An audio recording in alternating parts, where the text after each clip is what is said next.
Alright, amongst the many policies released by the Trump administration comes another one directly affecting engineers of the country, the H-1B visa policy. There are a bunch of changes, a lot of them up in the air, a lot of them approved, a lot of them not approved, but most of them bringing anxiety to the engineering students of the country. So in this video, let's talk through what has changed, how it might affect jobs in the future, should you go for a master's or not? Is hiring going to increase in offshore offices of these countries? What does it mean for India if you focus on the bigger picture? Let's get into the video. Before we start the video, let's do a quick refresher of the kind of visas that exist. Even though traditionally H-1B is considered to be a golden visa or a visa you might aspire for, today there exist many options and arguably H-1B is probably the bottom of the batch when it comes to those. Let's talk about the various visas that exist if you want to as an engineer move to the US. Visa number one is the O1 visa, which is also known as the extraordinary visa, and just because there is extraordinary in the name, don't consider everyone who gets an O1 visa to be an extraordinary human being. I think it is a fairly gameable visa as well. I know a bunch of friends who are not as extraordinary yet were able to crack the O1 visa. O1 stands for extraordinary visa. In fact, one of our very first referrals, 𝗟𝗶හි𝗸���� moved to the US recently on an O1 visa. The reason it's the most prominent visa right now is because number one, the name itself says it is an extraordinary visa and hence it comes with a bunch of perks. Most people who move to the US on an O1 visa in 2 to 3 years aim for citizenship. If your O1 visa is sponsored by your own company, which is what a lot of my friends do, even though they're working for a company number 3, their O1 is sponsored for their own company. They can also switch from one company to another. The only downside of O1 visa is it has a 97% or 95% selection ratio, so it's actually one of the best visas you can get right now. The only downside is you have to stay in the US in case you get an O1 visa. So it's not really an exit plan or a touristy sort of a visa. If you do get an O1 visa, the government sort of expects you to stay there. The upside though is that you can, if you want, work for many companies. If you're sponsoring your own O1 visa, it costs around $20,000 to $25,000, which is honestly nothing for a company sponsoring your visa, or if you're thinking of moving there yourself, it's probably one of the cheaper paths. It also carries a stature. If you're moving to the US on an O1 visa, you're sort of considered to be better than a H-1B visa holder or an L1 visa holder. That's category number one. Category number two is B1, B2, which is what I have. B1, B2 is the most chill visa if you sort of want to remain a tourist and not move there full time. If you don't want to eventually get citizenship, it's probably a better visa compared to others because you don't have an obligation of moving to the US. You don't have to pay taxes in the US. You can actually move to Dubai or a different country and pay taxes over there. So for a lot of people, it makes sense to go for a B1, B2. In fact, most of my friends or batchmates that are not currently in the US hold a B1, B2 just so they can go to the US whenever they want.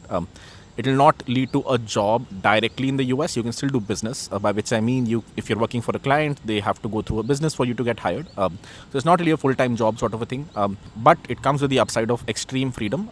It also comes with the downside of you can only stay there for 6 months at a time, and they're going to ask you questions at immigration every time you go in. But usually that's not been a challenge for me. In the past 7 years, I've probably gone to the US 6 or 7 times, and never have I faced an issue of overstaying or issue with the immigration officers. Usually it's a fairly chill in and out process if you're going on a B1, B2. Visa number 3 and 4 are sort of related. That's H-1B and L1. Most workers, especially if you follow the trends of IITians, they move to the US on an H-1B or an L1 based on if they're directly going to the US or if they're going to the US through a master's or if they're moving from an Amazon India office to an Amazon US office. H-1B is specifically the one that is affected by this specific mandate. And even though on paper it feels like a fairly organized way to get selected in H-1B, that isn't necessarily what happens. There are some very obvious flaws in the H-1B visa that I'm going to talk through before we get into the final mandate. The H-1B traditionally is supposed to get around 1 lakh people every year. So it's basically a lottery that anyone can apply to. In fact, I was about to apply for an H-1B myself a few years ago for a company that, was open to sponsoring me on paper, but I had to pay for my own visa. The amount to apply for an H-1B visa wasn't very high though. That's why I also thought for a second to apply for an H-1B. In fact, I have heard stories, I could totally be wrong on this, but I've heard stories of the same person applying 5 times in a single batch with different passport numbers, with a small typo in their passport number, hoping to get selected in the lottery. And when they get selected, they can simply say they had a typo in their passport number and get selected. So these are the sort of edge cases that I've heard of. In totality, around 300K to 500K people apply every year for the H-1B visa. The selection is less than 100K, so you're looking at around 25% selection ratio, and it's based on lottery again on paper. But again, I've seen a few companies that are sort of preferred or they're just lucky. I don't know. But at least on paper, around 25% of the people are supposed to get selected. And there's some preference that you get if you're a master's student. So there are certain set of seats, around 20,000 seats, I think, that are reserved only for people who have gone for a master's or who have a master's degree. And the rest, around, I think, 65,000 or 85,000, one of these numbers, seats are reserved for everyone else. So there's a pool of close to 100K people who get an H-1B every year. You can apply in a lottery, and from what I know right now, you can apply multiple times with different passport numbers. If you do get in, then you can just say you had a typo in your passport number. That's how people are applying right now. And if you know a few states in the country, for example, Punjab and Arunachal are sort of notorious for trying to game the system and using, edge cases like these. And hence, a lot of them are sort of blacklisted from a few countries as well. I personally have a Punjab visa. And if you're from Punjab or if you're from Arunachal and one more state, you can't directly get an on-site visa for Hong Kong because these states are sort of, blacklisted for a direct visa. So it's sort of a known truth that people are gaming the system. Not that this mandate changes any of that. But what this mandate does do is it increases the barrier of entry. If you do want to apply for an H-1B now, you have to pay a hefty amount, which wasn't as big an amount before, which is why people were open to applying 3, 4, 5 times for the same visa. The H-1B also comes with a lot of downsides and anxiety. It's only valid for 6 years, so you can apply for it twice on 3-year cycles. So at max, you'll stay in the US on an H-1B for 6 years. And after that, unless you've been able to apply for a citizenship or if you've been moved to a different visa, you sort of have to leave the country. If you get fired during your H-1B stay, you only have 2 months to look for another job. I think they changed this to 6 months recently after COVID or something like that. But mota, if you're in the US and you get let go, you only have a few months before you have to leave the country unless you find another job. If that is the case, why do people prefer an H-1B visa? I have no idea. Most of my friends right now, even who are not, very skilled, are going for an O1 visa or going for a B1, B2. H-1B is just, there's some level of sunken cost over there. If you go for a master's, everyone else is doing it. So it feels like it's the right way to go. But I'm surprised that, H-1B is the one that's been targeted first compared to other visas which have, very common flaws right now. All right, that covers the H-1B visa, what it is, what kind of flaws exist over there, and why people prefer going on an H-1B. Now, let's get into the mandate. What does it change and how does it affect India? According to the current statement, and it's still up in the air a little, when you're applying for an H-1B now, after September 21st, 2025, you have to pay $100K fee to be able to apply. You still might not get in. There's still a lottery system, so you might still fail. But there's an upfront fee irrespective of if you get selected or not. Also remember, H-1B is only valid for 3 years, which basically means you're paying $33K a year. In case you get in case you don't get in, then that money just goes down to zero. The way the change was justified, which honestly is a little true, is that a lot of offshore talent ends up replacing talent in the US. And the US wants to provide as many jobs to Americans as possible, and only if there is a need for someone with extraordinary abilities should they be invited on an H-1B. On paper, that sounds great, but over the years, I think it's become fairly obvious that a lot of people that got into the US through an H-1B are the ones that ended up, leading charge of big tech or, built a lot of products, provided a lot to the American economy. I think in the end, if you run the numbers, the downside of H-1B, which does include replacement of a lot of jobs of Americans, is probably taken care of by the upside that a lot of Indians and Chinese provide by moving to the US.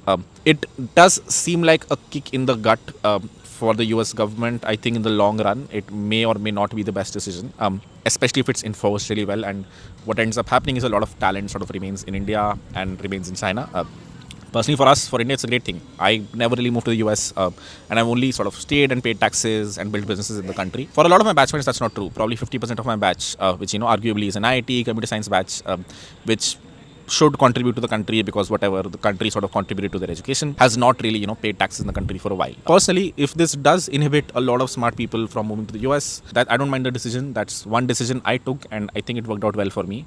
And I think what Indians, and specifically, great talented Indians lack is a risk-averse mindset, and being in this slightly anxious state of what happens now if you've planned your life in the US will probably give them the nudge to start up or contribute to the Indian economy. Because if you really look at the numbers on paper and the kind of consumption that India has, and it's probably going to increase over the years, we probably need smart people to come back to India or stay in India and contribute to the economy over here. Not in a patriotic way. I think generally for monetary reasons as well, it might be better for a smart engineer to stay back and build a business here or contribute to the economy here compared to the US. This is a very controversial statement. You might make a great living by moving to a different country or the US. If you look at the longer run, though, I know a bunch of friends of mine who sort of moved to the US as Chinese people. And they always had this one thing at the back of their head. When I started is when Alibaba started, and look how big Alibaba is right now. It's a one-off case. I probably shouldn't talk about it. But I personally feel if this does inhibit a lot of people from moving to the US, then the talent density in the country might increase. And I think smart people just figure out how to make money or how to contribute to the economy, and in the long run, that might just lead to benefits for India. Because 70% of the people who are applying to H-1B is actually Indians right now. With the philosophical points out of the way, if you are not looking to start up or contribute to the Indian economy, how does this affect you? And what should you focus on if you're a job seeker at the moment and you wanted to move to the US but can't right now, it's a little too risky for you to go for a master's. What kind of job prospects might open and how would hiring change for specifically these companies that used to hire a lot from H-1B, that be a Google, a Facebook, a bunch of startups, bigger startups, Atlassian, Notion, companies like these. How did they hire? And does the way they hire change or not? To kick things off, I think generally for cost optimizations, these companies are opening major offices, offshore offices in the country.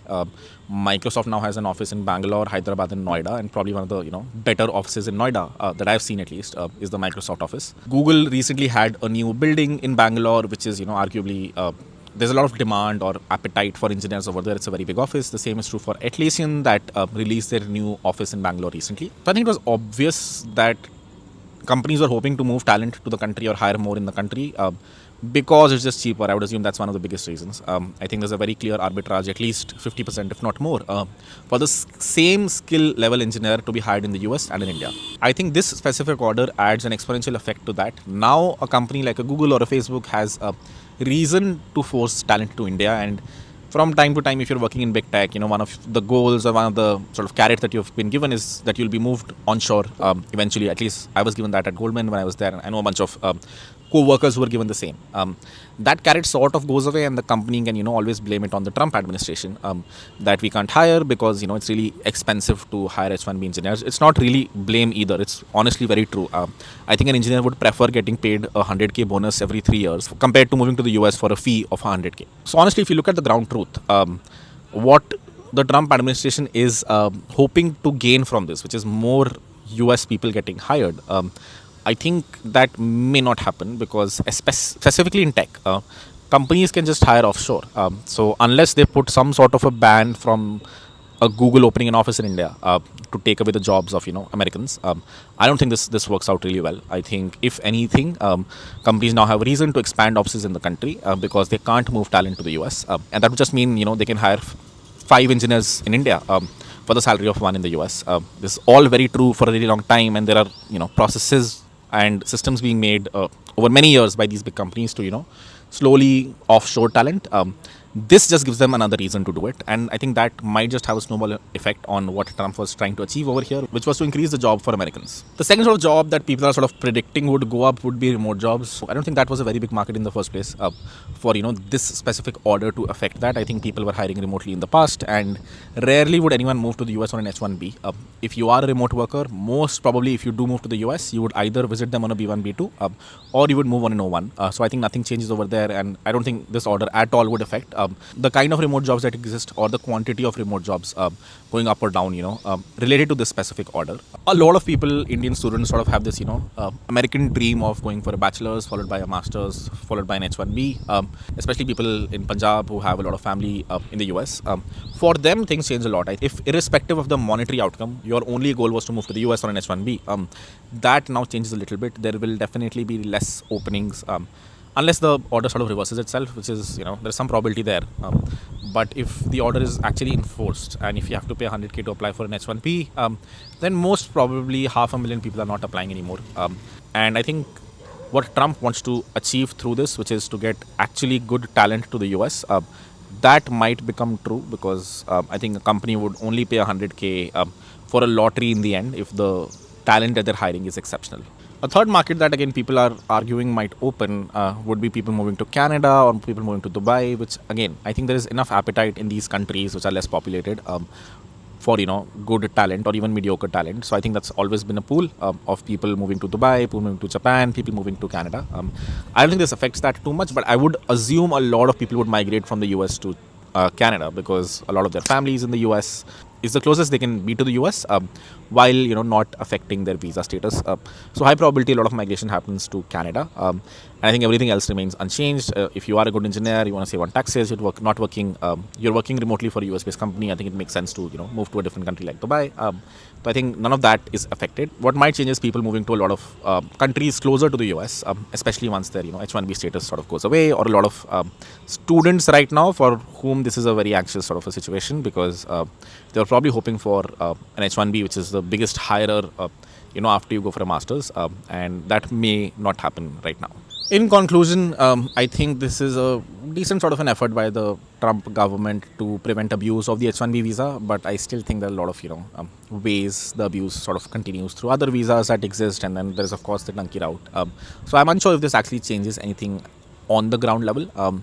In terms of the other thing that they were trying to achieve, which is more Americans getting hired, specifically in this field of IT. Unfortunately, you don't need to be in the US to contribute to a company, and hence I think this might lead to a ripple of more onshore offices in India, and bigger offices in India and more hiring in India, because the company wants to hire 5 engineers. It makes sense for them to rent an office for $500,000 than paying $500,000 H-1B fees for moving 5 engineers to the US. So that be my closing thoughts.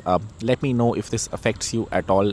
And to sum it up, I still think B1, B2 or O1 is probably the better visa to go through. And this specific mandate doesn't really change anything when it comes to B1, B2 or O1. With that, we'll end it. I'll see you guys in the next one. Bye-bye. In another news, in a new contest between Modi and Trump comes a new order. The very first... सही तो भाई थी बढ़िया intro भाई